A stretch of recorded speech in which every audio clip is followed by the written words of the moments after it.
ഇല്ലടാ, ഇതല്ല. ഒരു ഹോമിലി ഫീലില്ല. കിടക്കുമ്പോൾ തന്നെ തൊടും പോകാം. ഏതാ പക്ഷെ ഇതൊരു ഒരു ബൊഹീമിയൻ ലുക്ക് ഉണ്ട്. അല്ല അതിനൊന്നുമില്ല, പക്ഷെ നമുക്ക് മുന്നത്തെ ഒരു പീസ് നോക്കിയാലോ, അതാകുമ്പോൾ കുറച്ചുകൂടി ഒരു എസ്തെറ്റിക് ലുക്ക് ഉണ്ടായിരുന്നു.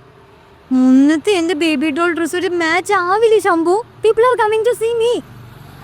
നീ ഇങ്ങനെ ഹോംലെസ് ആയിട്ട് നടക്കുന്നു നിനക്ക് പറഞ്ഞാൽ മനസ്സിലാവില്ല, ആർക്കും മനസ്സിലാവില്ല. തമ്പു, ഇത് നീ വാങ്ങിട്ടുന്ന കുപ്പായല്ലേ? ആ കായിരുന്ന സാധനം ഞാൻ കഴിച്ചെന്നാണോ? അതല്ലേ ഞാൻ തമ്പുരും. ആൻഡ് നിങ്ങളിപ്പോൾ ഇത് കാണുകയാണെങ്കിൽ അതിനർത്ഥം ഞാൻ മരിച്ച് ആഷസ് ആയി എന്നാണ്. സുമി, ഇത് ശംഭു, എൻ്റെ ഹസ്ബൻഡാണ്. കൊറോണ വെഡിങ് ആയിരുന്നു, പിന്നെ വീട്ടുകാരൊക്കെ വെറുപ്പിക്കേണ്ടി വന്നു. പിന്നെ സെസ്കി പയ്യനാണ്. വേൾഡ്സ് ബെസ്റ്റ് ഹസ്ബൻഡ് എന്നൊരു മഗ് ഞാൻ ഓർഡർ ചെയ്തിട്ടുണ്ട്. അത് ഇവനെ ഏൽപ്പിച്ചിട്ട് ഇവനത് നല്ല കാപ്പി ഉണ്ടാക്കി കൊടുത്തിട്ടേ ഞാൻ പോവും. അല്ലടാ തമ്പു, നമുക്ക് നാളെ ലുലു മാളിൽ പോയി തപ്പാം. അവിടെ പെട്ടിയുടെ നല്ല കളക്ഷൻ കാണും, അത്യാവശ്യം ഓഫർ ഉണ്ടാവും. നീ അപ്സെറ്റ് ആവണ്ട. ഇതിൽ നിനക്ക് ബൈ വൺ ഗെറ്റ് വൺ വേണോ ശംഭു? അല്ലെങ്കിൽ ആ കടക്കാരൻ എന്തിനാ എവിടെ ഇറങ്ങി പോവാൻ പറഞ്ഞ്?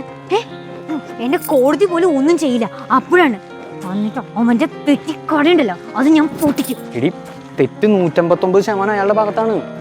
അല്ലേ, നമ്മളിപ്പോ ഒരു കട്ടിൽ വാങ്ങുകയാണെങ്കിൽ നമ്മൾ അതിൽ കയറി കിടക്കൂലേ? അതേ ഞാനും ചെയ്തുള്ളൂ. ട്യൂൺ സൈസിൽ ഒറ്റ പെട്ടി പോലും ഇല്ല അവിടെ. നമുക്ക് തപ്പാം, സെറ്റ് ചെയ്യാം. കാക്കനാട് കിട്ടാത്ത എന്തോ ഉള്ള തമ്പു, പെട്ടി കിട്ടും. You don't worry. നമുക്കിപ്പോ പതുക്കെ കണക്കാം. എനിക്ക് ഈ റീത്ത് ഇഷ്ടമല്ല. ഒരുതരം മരിച്ച വീടിന്റെ പ്രതീതിയാണ്. ഓൾസോ ഞങ്ങളുടെ ടീമിനോട് ചേരത്തില്ല. അപ്പോൾ ഞാൻ ഇവനോട് ഒരൊറ്റ ഗിഫ്റ്റ് ചോദിച്ചു. ഇനിയൊരു ദിവസം ഞങ്ങൾ പോണ വഴിക്ക് എനിക്ക് കണ്ടിഷ്ടപ്പെടുന്ന പൂക്കൾ അടിച്ചു മാറ്റി ഇവൻ എനിക്കൊരു ബൊക്കെ ഉണ്ടാക്കി തന്നാൽ മാത്രം മതി. അത് മരിച്ചു കഴിഞ്ഞിട്ട് അല്ല വാടിപ്പോലെ.